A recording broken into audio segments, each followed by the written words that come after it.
Hi guys, welcome to this channel. और इस video में हम डिस्कस करने वाले हैं कि टैबलेट के ऊपर कुछ मेडिकल टर्म्स होती है, उनका क्या मतलब होता है।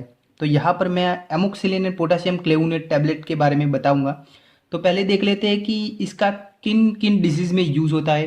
तो ये जो एमोक्सिलिन एंड पोटेशियम क्लेवोनेट टैबलेट है वो बैक्टीरियल इन्फेक्शन को ट्रीट करने के लिए यूज़ होती है, जैसे कि साइनोसाइटिस है, जैसे कि ईयर इन्फेक्शन है, न्यूमोनिया है, ब्रोंकाइटिस है, मतलब कि आपका श्वसन तंत्र का इन्फेक्शन है, उसके अलावा स्किन इन्फेक्शन है, उसके अलावा पेशाब में आपको जलन होती है, तो इनमें ये टैबलेट यूज़ होती है।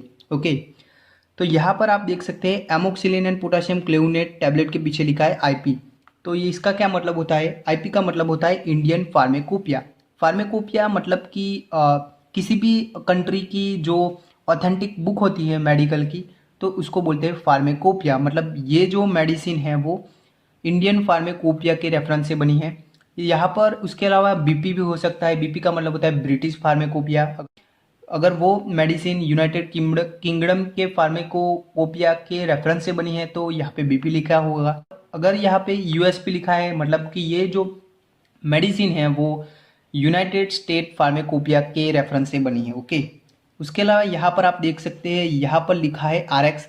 तो आरएक्स का मतलब होता है प्रिस्क्रिप्शंस। मतलब ये जो मेडिसिन है आप बिना डॉक्टर के प्रिस्क्रिप्शन के नहीं ले सकते। उसके अलावा यहाँ पर और भी लिखा होता है, एनआरएक्स लिखा होता है। तो इसका क्या मतलब होता है? एनआरएक्स का मतलब होता है ये जो ड्रग्स है वो नार्कोटिक ड्रग्स है। उसके अलावा यहाँ पर एक्सआरएक्स भी लिखा होता है। तो ये जो ड्रग्स है वो मेंटल डिसीज को ट्रीट करने के लिए यूज होने वाली होती है। अगर वो मेंटल डिजीज के ट्रीट करने के लिए होती है तो यहाँ पर एक्सआरएक्स लिखा होता है। उसके अलावा यहाँ पर कुछ मेडिसिन में एक लाल रंग की पट्टी होती है। तो उसका क्या मतलब होता है? तो उसका वही मतलब होता है कि ये जो दवाई है आप डॉक्टर के बिना प्रिस्क्रिप्शन के नहीं ले सकते, इसके आपको साइड इफेक्ट भी हो सकते हैं।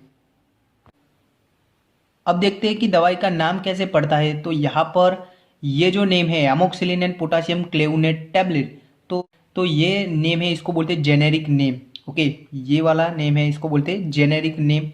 मतलब कि ये जो नेम है वो कहीं पर भी चेंज नहीं होता। ओके, और यहाँ पर वन क्लेव 625 है, ये है ब्रांड नेम।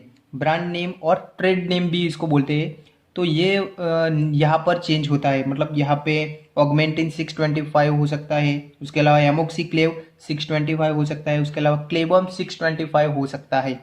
यहाँ पर ये जो नेम है वो चेंज नहीं होगा। मतलब एमोक्सिलिन एंड पोटेशियम क्लेवोनेट जो है वो तो सेम ही रहता है। ओके, तो किसी भी टैबलेट में तीन नेम होते हैं, एक होता है जेनेरिक नेम, एक होता है ब्रांड नेम, ट्रेड नेम या फिर केमिकल नेम। ओके, उसके अलावा केमिकल नेम भी होता है। यहाँ पर एमोक्सिलिन का केमिकल नेम है वो थोड़ा अटपटा है। तो हम पैरासीटामोल की बात कर लेते हैं। तो पैरासीटामोल में यहाँ पर लिखा होगा पैरासीटामोल, तो वो है जेनेरिक नेम।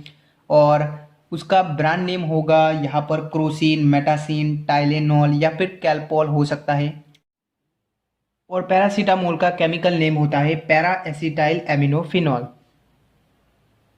उसके अलावा यहाँ पर लिखा है ईच फिल्म कोटेड टैबलेट। तो यहाँ पर दवाई जो है वो कोटेड भी हो सकती है और अनकोटेड भी हो सकती है।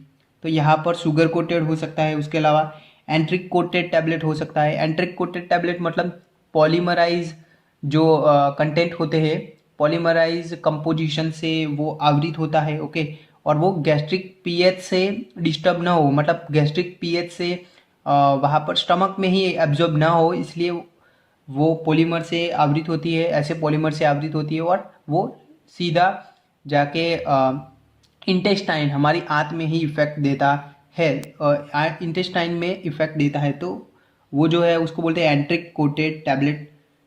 तो यहाँ पर कोटेड टैबलेट का कोटेड टैबलेट हो सकती है, जिसमें film coated, sugar coated, एंट्रिक coated tablet भी हो सकती है।